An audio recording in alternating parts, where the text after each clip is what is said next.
almost a Friday. Ooh. Friday Eve. Feels good. Thursday. Yes. I love seeing all the Olympic stuff. Like it's ramping up. Can you feel it? 24 hours, right? Yes, Let's go tomorrow. 24 hours. Thank you so much for joining us here for KARE 11 News at noon. We are just one day out from the official start of the Olympic Games. We got that coverage coming up. But first, here at home, today marks 3 weeks of the Minneapolis Parks workers strike. Yeah, that's right. 3 weeks. And just this morning, they brought their concerns straight to the board. So I'll have the latest on negotiations. And before we get to that, we have to look at this gorgeous weather. I am not complaining about what we have outside. Today's good. It's going to change. It always does here. 75 out there right now. Very quiet, beautiful day. I mean, these are days that you think of when you think of summertime, and it's very dry. 59-degree dew point means it's comfortable. That will be the big change. Not only the temperature rising, but that higher dew point and higher moisture. That comes in already by tomorrow afternoon. 75 out there now. How about the middle 70s at noon? We'll take that. No 80s out there as of now. So definitely under control of that high pressure from Canada. You should be seeing 80s at this time of the year. But the winds, notice how they're fairly light from the Twin Cities to Menominee. That's that high pressure. High pressure, when you're in the middle of it, is very, very quiet. Now, as the high exits, it's typically breezy, and that's why you can see the wind starting to pick up more on the west side of the state. Moorhead, 20-mile-per-hour wind out of the southeast. We'll maybe pop into the low 80s today. Where we're at, though, maybe just a couple of degrees. Southeast winds at 10 miles per hour all day. No clouds from now through tomorrow morning. Going to be hard to beat that. We will be talking about that rise in moisture, warming temperatures, and then when are those storms going to hit? We'll detail it out in your forecast. John, thank you. Today marks the 21st day of the Minneapolis Park workers strike. We're following a big development in the last 2 hours, but we begin with a late night board meeting ending in chaos. Take a look. Are you kidding me?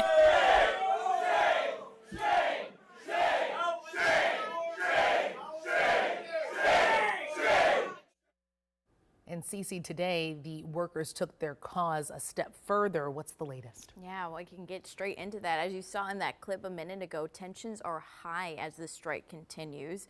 2 hours ago, there was a new development in this situation. Take a look at your screen. This is new video just into our newsroom. Right at 10 a.m., striking park workers can be seen delivering thousands of signatures to the Minneapolis Park and Rec Board headquarters. Those signatures are for a petition of no confidence in the Minneapolis Park Board's management of labor negotiations. You see all of them there. At this point, park workers have been on strike since July 4th. We're told on July 19th, 91% of workers rejected the Park Board's latest contract offer. At last night's Park Board meeting, multiple commissioners authored a resolution to pursue a prompt settlement and end this strike, but that resolution was rejected. The union says the remaining contract issue is the board's push for contract language that they say will significantly erode workers' rights and working conditions. We're hearing more from park workers this morning after last night's meeting. I mean, we're, frustrated, but I think the energy is still high and, the strike is in full force and we're not going to back down or give in to any stalling.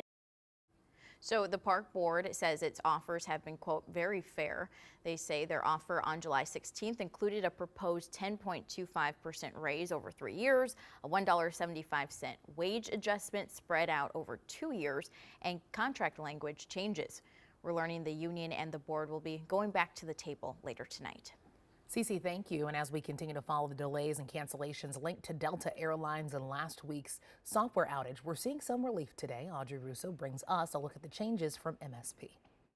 At long last, things appear to be back on track at MSP, especially for folks flying Delta. We can see the line to get up to the ticketing counter is moving a lot more smoothly. People are getting their bags checked. They're getting ready to go, getting through security a lot quicker than they were. This is really normal operations for the first time since Friday's massive IT outage. Delta had a lot riding on this. Their CEO promised their operations would return to normal today after the company lagged behind other airlines getting their systems back online. Here's how the company is planning to make things right with the thousands of passengers who were stranded as a result. Customers who had flights canceled or significantly delayed will get refunds for the unflown portions of their trip. Delta is also issuing 10,000 Sky Miles to affected customers' email accounts. You should take a look at your email. Those should be populating in the next 5 business days or so. The company also extended their waiver period, allowing customers with travel booked between July 19th and July 28th the chance to make a one-time change to their itinerary. All of this, of course, is in addition to the Ubers, hotels, meal costs. All of those can be submitted to Delta for reimbursement, so hang on to your receipts. These gestures come as Delta has a long way to go in making up some of that goodwill with travelers here at MSP.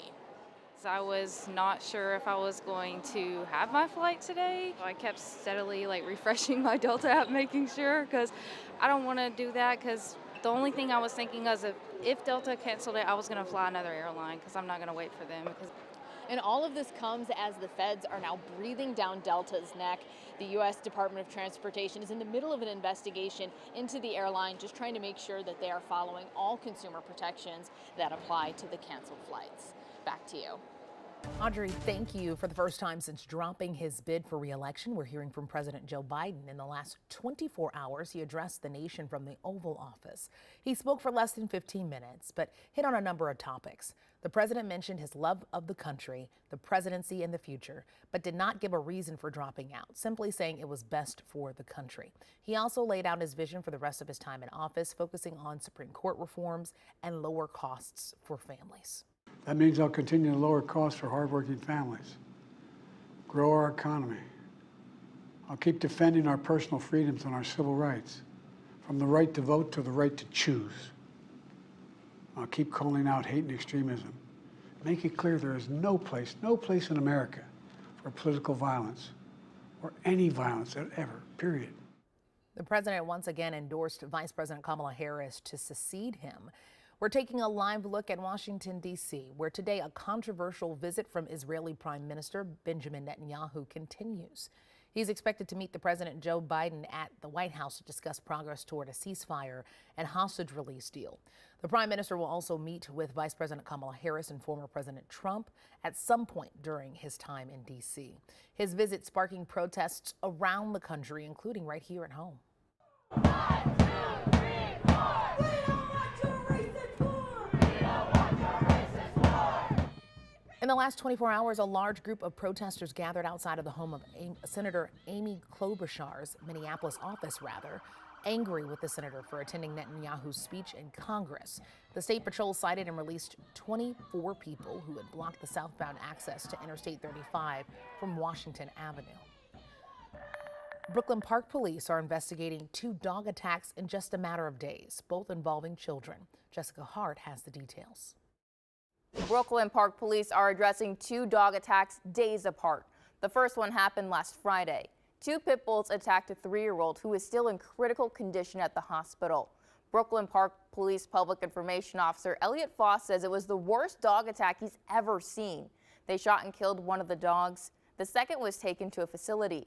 The second dog attack happened Tuesday. A pit bull attacked a 7-year-old girl, leaving her with cuts on her lips and scrapes on her legs. Police shot and killed that dog after they say it went after another child.